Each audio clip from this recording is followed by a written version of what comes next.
what drew you to the community? Sure. I was very involved in high school and college with campus ministry and service trips, and it was very obvious to me from at least high school on that I wanted to give my whole life in service. I didn't know what form that would take, and it wasn't until I was about 20 years old, halfway through college, that I even started to think about religious life.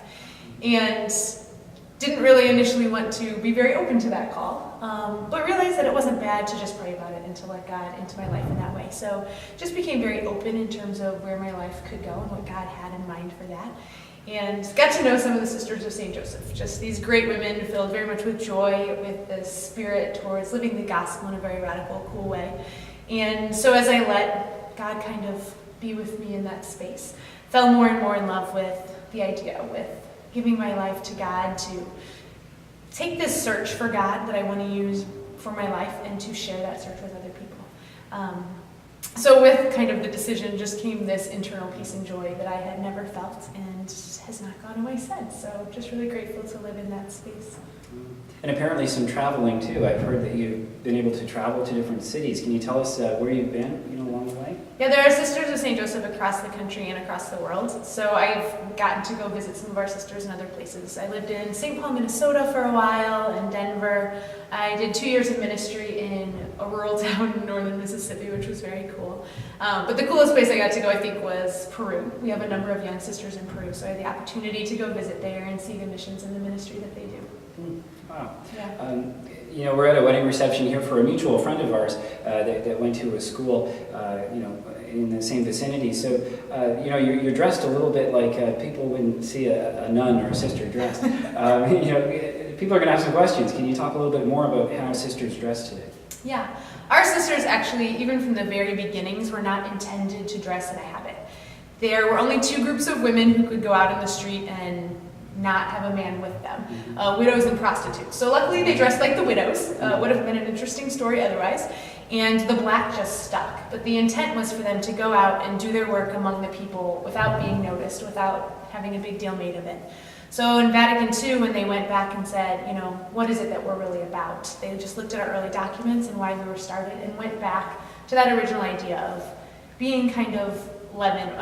Or Sisters of St. Joseph, it's kind of, you don't hear a lot about Joseph. It's, we know that he was there and what a strong influence he must have been on Jesus, but he's not in the story, it's the backdrop. And so to be in the world, kind of doing our thing, kind of just as that backdrop, as that leaven, without the show, without making a big deal out of it is part of what I love about the Sisters of St. Joseph. Nice.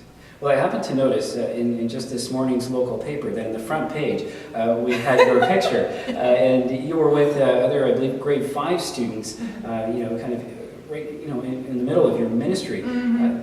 Is there something that you can mention about what you love most about doing that ministry? Yeah, education is what I love. I think when I boil any type of social justice issue, any kind of issue down to what is the core thing that I can do something about, it's education. So whether it'll be in a formal school setting or some other kind of non-traditional setting, I think education will always be my thrust.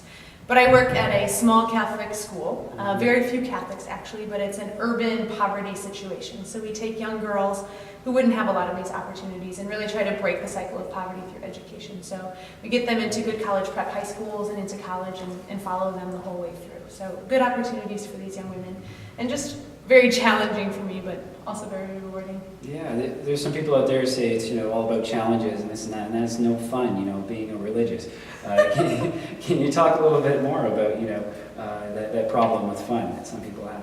Yeah, I think initially my parents, they didn't know what that meant. They had sisters that they saw in grade school who seemed very strict and rigid and maybe didn't get to see their families or friends. And that's not the case for me. I think my family and friends would say that I'm very much just me and who I am. And I have always loved to have fun.